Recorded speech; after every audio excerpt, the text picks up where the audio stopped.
اس وقت ہمارے ساتھ ان فوکس ہیں حافظ صاحب، رہنما ہیں جمعیت علماء اسلام کے. بہت شکریہ حافظ حمداللہ صاحب فار جوائننگ اس. تحریک انصاف کی گرینڈ اپوزیشن الائنس کا ذکر، پہلے انہوں نے ملاقاتیں کی، آپ کی جماعت سے بھی ملاقاتیں ہوئیں، تاہم یہ بتائیے کہ آپ لوگوں نے فیصلہ کیا ہے؟ کیا حکومت کے ساتھ رہیں گے یا پھر اس گرینڈ اپوزیشن الائنس کا آپ حصہ بنیں گے؟ بسم اللہ الرحمن الرحیم. بہت شکریہ نادیہ. دیکھیں نادیہ، جو سوال آپ نے کیا، ایک تو بنیادی اصولی طور پر جمہوریت میں اور بالخصوص پارلیمنٹ میں دو حصے ہوتے ہیں. ایک ہے حزب اقتدار، ایک ہے حزب اختلاف. اب حزب اختلاف میں جتنی بھی جماعتیں ہیں ان کی دو حیثیتیں ہیں، ایک ہے پارلیمنٹ میں، ایک ہے پارلیمنٹ سے باہر. اور جمعیت علماء اسلام کا تو روز اول سے جب پی ٹی آئی کی مولانا صاحب کے ساتھ بار بار میٹنگیں ہوتی رہی، آخر میں یہ فیصلہ ہوا کہ پارلیمنٹ کے اندر بحیثیت opposition party Jamiat Ulema Islam issue to issue ہم ایک دوسرے کے ساتھ تعاون کر سکتے ہیں. پارلیمنٹ سے باہر جمعیت علماء اسلام کا روز اول سے احتجاج ہے، نہ اس مینڈیٹ کو تسلیم کیا ہے، نہ پارلیمنٹ کو عوام کا نمائندہ پارلیمنٹ سمجھتی ہے، نہ حکومت کو عوام کا نمائندہ اور منتخب حکومت سمجھتی ہے. اب تحریک تحفظ آئین پاکستان جو محمد خان اچکزئی کی قیادت میں بنی ہے، ان کو یہ حق حاصل ہے کہ وہ 4 پارٹیوں پر اتحاد مشتمل رہے گی یا اس کو 12 پہ لے جائیں گے. جہاں بھی اپوزیشن جماعتیں ہیں، جس بھی صوبے میں، پورے ملک کی سطح پر یہ ان کا حق ہے. آپ نے کراچی کا ذکر کیا، وہ کراچی آئیں گے، آج یہ آئے ہوئے ہیں.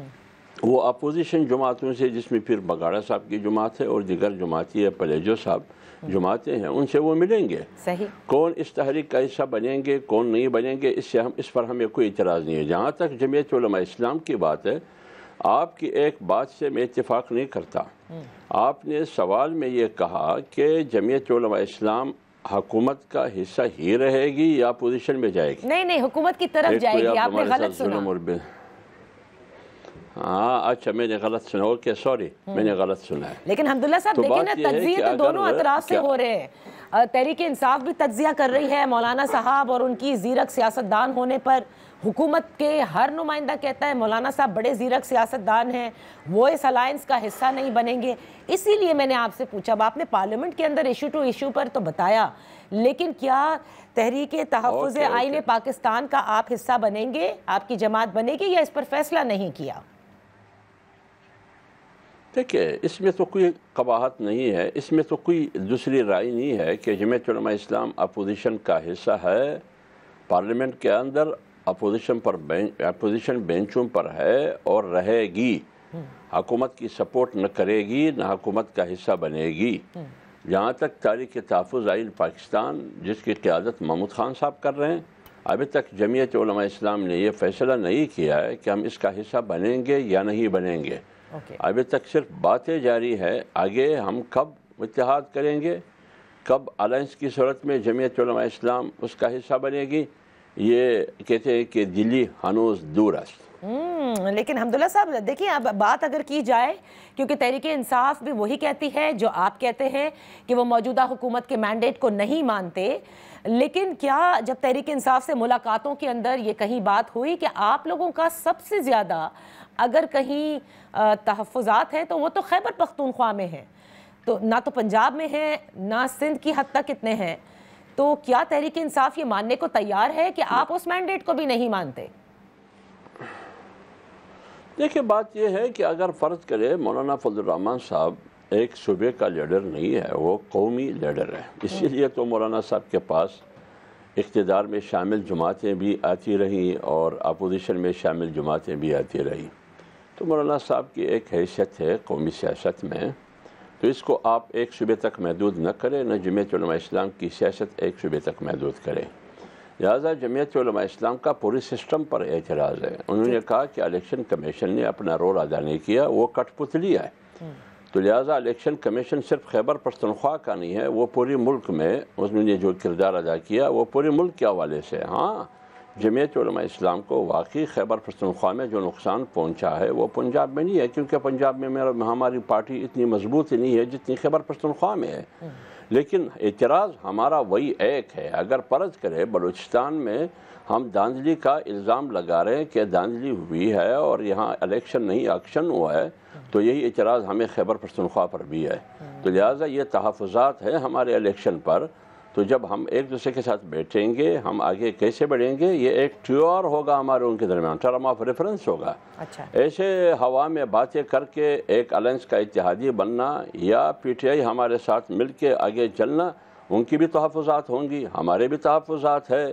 اس کو مل کے ہم کیسے حل کر سکتے ہیں تاکہ ہم ایک پلیٹ فارم پر اکٹھے ہو کے آگے تحریک چلائیں، اس لیے ابھی کچھ مراحل باقی ہے۔ کچھ مراحل باقی ہیں، لیکن آپ کو یہ لگتا ہے، کیونکہ اب تک جتنی بھی اپوزیشن کی جماعتیں ہیں وہ کہتی ہیں کہ ارلی انتخابات ہونے چاہیے، جب بھی آپ لوگوں کی میٹنگ ہوئی اس کے بعد یہی باتیں ہوئیں، لیکن ماحول تو نہیں لگتا حمداللہ صاحب، ماحول تو بڑا اچھا لگتا ہے، حکومت کہتی ہے اشاریہ بھی بہتر ہے، کمفرٹیبل پوزیشن ہے اس کی۔ آپ کی ایک زمانے میں جب پی ڈی ایم بنی تھی اس کا بھی آپ ایک کلیدی کردار تھے، اس کے بعد کیا ہوا، ووٹ آف نو کانفیڈنس جس طرح سے ہوا، اب اس طرح کا اگر الائنس بنتا ہے اس میں بھی آپ کا ایک کلیدی کردار ہے، لیکن ماحول ویسا نہیں ہے۔ دیکھیے آپ اگر حکومت کی بات کرتی ہے تو حکومت تو کہتے ہیں سب کچھ اچھا ہے۔ میں آپ کو ایک مثال دیتا ہوں، بنیادی چیز ملک میں دو چیزیں ہیں، اگر آپ ملک میں استحکام چاہتے ہیں معاشی طور پر اور سیکورٹی حوالے سے، اس کے لیے سب سے بنیادی ضرورت ہے سیاسی استحکام کی۔ کیا اس ملک میں سیاسی استحکام ہے؟ نہیں ہے۔ کیا اگر سب کچھ اچھا ہے، میں آپ کو ایک مثال دیتا ہوں، بلوچستان کے گورنر کو ایک دو دن پہلے میں نے سنا، وہ خود کہتے ہیں کہ جرمنی کے ایک اہم ذمہ دار وہ آتے ہیں بلوچستان میں اجازت مانگنے کے لیے، وہ کچھ اپنے طرف سے فنڈ ہے، مالی فنڈ، اس سے بلوچستان میں کام کرنا چاہتے ہیں، ابھی بھی وہ کام شروع ہے جس بھی منصوبے پر ہے، لیکن حکومت نے اس کو بلوچستان میں جانے کی اجازت نہیں دی۔ کیوں؟ سیکورٹی خدشات کی وجہ سے۔ تو جب سب کچھ اچھا ہے تو ایک کونسل جنرل جو جرمنی سے ان کا تعلق ہے، یورپ سے ان کا تعلق ہے، اس کو بلوچستان جانے کی اجازت کیوں نہیں دی جاتی کہ سیکورٹی خدشات ہے؟ آپ خود اندازہ لگائیے کہ آئے روز بلوچستان میں دھماکے ہوتے ہیں، خیبر پختونخوا میں ہوتے ہیں، دونوں صوبوں میں حکومت کی کوئی ریٹ ہی نہیں ہے۔ تو جب حکومت کی امن و امان پر کنٹرول نہیں ہے، معاشی تباہی آپ کے سامنے، ویسے 2 2 4 3 3 6 7 7 14، یہ آپ اگر اس بنیاد پر کہتے ہیں کہ معاشی فگر بہت بہترین ہے، لیکن یہ بتائیے کہ اس کی اثرات عوام تک کیوں نہیں پہنچے، وہاں اس کے اثرات کیوں نظر نہیں آ رہے ہیں؟ اس لیے میں کہتا ہوں کہ سب کچھ اچھا ہے، یا ہر حکومت کہہ رہی ہے کہ سب کچھ اچھا ہے، لیکن کچھ بھی اچھا نہیں ہے۔ اچھا، تو اب آتے ذرا، آپ نے کہا کہ ہم تو اپوزیشن بینچز پہ ہی پارلیمنٹ میں بیٹھے، بالکل درست بات ہے، لیکن چیف جسٹس صاحب نے جو ملاقاتیں کی ہیں وہ جوڈیشل ریفارمز ایجنڈا کے تحت کی، تحریک انصاف کی وفد سے ملاقات ہوئی، آپ کی جماعت سے ملنے کی کوئی بات نہیں ہوئی، یا آپ لوگوں کو بھی انوائٹ کیا تھا اس اپوزیشن کے ساتھ لیکن آپ لوگ گئے نہیں؟ نہیں، میرے خیال میں شاید وہ ان اپوزیشن جماعتوں میں جس کو انوائٹ کیا ہے، شاید صرف پی ٹی آئی کو انوائٹ کیا ہے، اور حکومتی پارٹیوں میں سے وزیر اعظم جو لیڈ کر رہے ہیں ایوان میں، ان سے ملا ہے۔ ٹھیک، شاید وہ ہمیں پاکستان کی سیاست میں ہمارے رول کو شاید چیف جسٹس صاحب کوئی خاص حیثیت نہیں دے رہے ہیں، یا کیا وجہ ہے، ورنہ مولانا فضل الرحمان صاحب کی 26ویں آئینی ترمیم میں، آئینی ترامیم میں جے کا بہت بڑا حصہ رہی ہے۔ اگر آج چیف جسٹس صاحب یا افریدی صاحب، ادب کے ساتھ میں کوئی تنقید نہیں کر رہا، آج چیف جسٹس صاحب کے منصب پر بیٹھے ہیں، تو میرے خیال میں اس میں سب سے زیادہ رول اور کردار جمعیت علماء اسلام کا ہے 26ویں آئینی ترمیم کی پاس کرنے میں۔ اگرچہ جمعیت کی رائے کچھ اور تھی، زبانی جو جمعیت کے ساتھ وعدہ کیا گیا تھا، حکومت اس سے مکر گئی، لیکن چیف جسٹس صاحب نے مولانا صاحب سے بیٹھ کے یا ان کو بلا کر، جیسے دیگر اپوزیشن جماعتوں کے وفد کو انہوں نے بلایا، ان سے بات کی۔ اگر جوڈیشل ریفارمز کی بات ہے تو جوڈیشل ریفارمز کی بات تو صرف پی ٹی آئی کے لیے نہیں ہے، نہ صرف شہباز شریف کے لیے ہے، پورے ملک کے لیے ہے. تو اگر بیٹھنا ہے اپوزیشن سے تو پھر تمام نمائند سیاسی قیادت سے بیٹھنا چاہیے. ایک بات. دوسری بات یہ ہے کہ میں یہ سمجھ رہا ہوں، یہ میری رائے ہے، کیا اس طریقے سے کہ چیف جسٹس صاحب حکومتی پارٹیوں سے ملنا اور اپوزیشن سے ملنا، اس سے جوڈیشل ریفارم آ سکتا ہے؟ میرے خیال میں مجھے مشکل لگ رہا ہے. ابھی بھی آپ دیکھیے نا، اسلام آباد ہائی کورٹ نے کچھ عرصہ پہلے بھی خط لکھا، آج بھی اسلام آباد ہائی کورٹ کے ججز نے خط لکھے. اب جج سے انصاف مانگ رہا ہے، عدالت سے انصاف تو پھر یہ آپ بتائیں نا، آپ نے ابھی کہا کہ 26ویں آئینی ترمیم میں مولانا صاحب اور آپ کی جماعت کا کلیدی کردار تھا. یہ کہتے نہیں تھکتے تھے کہ ہم نے کالے ناک کے دانت توڑ کر اس کا زہر نکال دیا ہے. لیکن یہاں تو 26ویں آئینی ترمیم پر عمل درآمد شروع ہوتا ہے، اور جس جوڈیشل ریفارم کے لیے یہ لائی گئی تھی، وہیں عدلیہ کے اندر آپ دیکھیں کہ کیا تلاطم ہے. دیکھیں، یہ بات آپ کی صحیح ہے. جب آپ قانون بناتے ہیں یا آئین میں ترامیم کرتے ہیں، ہم آخر انسان ہیں. جب اس کی اصلاح کی یا دیکھیں، جمعیت علماء اسلام نے جو کالا ناگ یا کالا سانپ، جو 56 کلازز پر مشتمل ایک ترامیم مسودہ تھا، اس کا راستہ جمعیت نے روکا. ایک بہت بڑی خرابی کو جمعیت علماء اسلام نے روک لیا. اور جو 26ویں آئینی ترمیم کی صورت میں جو 22 کلاس میں ترامیم ہوئی، ہو سکتا ہے اس میں بھی کمزوری ہو، لیکن اس کو مس یوز کیا جاتا ہے. پارٹیاں اپنے مفادات کے لیے استعمال کرتی ہیں. اب آپ خود اندازہ لگائیے، جس پارلیمنٹ میں جو حکومتی پارٹیاں وہاں ہے، آپ اس کی نیت کو اگر آپ جاننے کی کوشش کرتی ہے تو ان کی کردار کو آپ دیکھیے کہ کردار کیا ہے اس کا. کیا وہ واقعی جوڈیشل ریفارمز چاہتے ہیں؟ کیا وہ واقعی جو کچھ کر رہی ہے حکومت، یہ جوڈیشل ریفارمز ان کا بنیادی مقصد اور عزم ہے؟ تو اس سے سب کچھ پتہ چلتا ہے. لہٰذا اگر وہ مس یوز کیا جا رہا ہے اپنے مقاصد کے لیے، اپنے اقتدار کی بقا کے لیے، یا عدلیہ کو کنٹرول کرنے کے لیے، یا عدلیہ کو استعمال کرنے کے لیے، خدا نخواستہ اس طرح کی جا رہی ہے، میرے خیال میں اس قسم کی حکومت کا، اس قسم کی سیاسی پارٹیوں کا فاتحہ یہ پڑھنا چاہیے. مجھے یہ بتائیے حمداللہ صاحب، یہ آخری سوال ہوگا میرا آپ سے، کہ شہباز شریف صاحب ہوں، نواز شریف صاحب ہوں، یا ایون صدر پاکستان ہوں، ان سے تو مولانا صاحب کا بڑا اچھا دوستانہ تعلقات بھی تھے اور بڑے پرانے تعلقات تھے. لیکن کیا صرف محض مدارس کی رجسٹریشن کے حوالے سے یہ اس حد تک پہنچے ہیں؟ ظاہر ہے پی ڈی ایم کے تو آپ لوگ مین کرتا دھرتا تھے.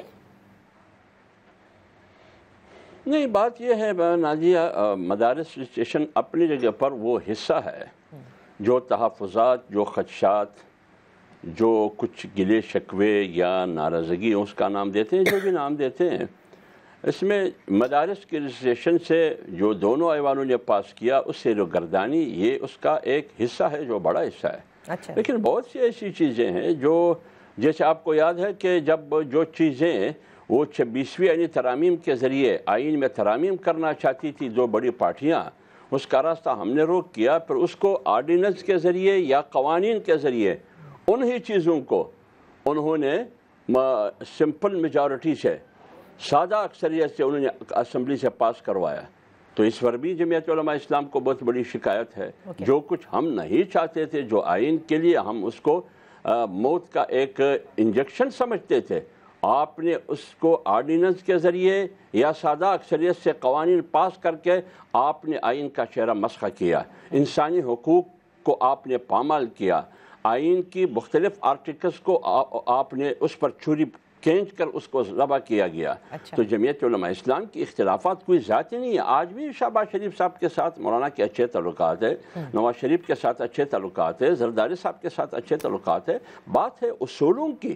جن اصولوں کو آپ چھیڑتے ہیں، جس کی منفی اثرات قوم اور ملک پر ہوتے ہیں یا آئین پر، ادھر پھر جمعیت علماء اسلام پھر لڑنے کے لیے آگے بڑھتی ہے. پھر وہ ذاتی جو رابطے ہیں وہ پیچھے چلی جاتی ہیں. یعنی ذاتی رابطوں پر یہ نہیں ہو سکتا کہ مولانا صاحب کو کہا جائے، اگر وہ یہ فیصلہ کر لے آپ کی جماعت کہ ہم نے اس گرینڈ اپوزیشن الائنس کا حصہ بننا ہے، تو اس سے روک نہیں سکیں گے وہ.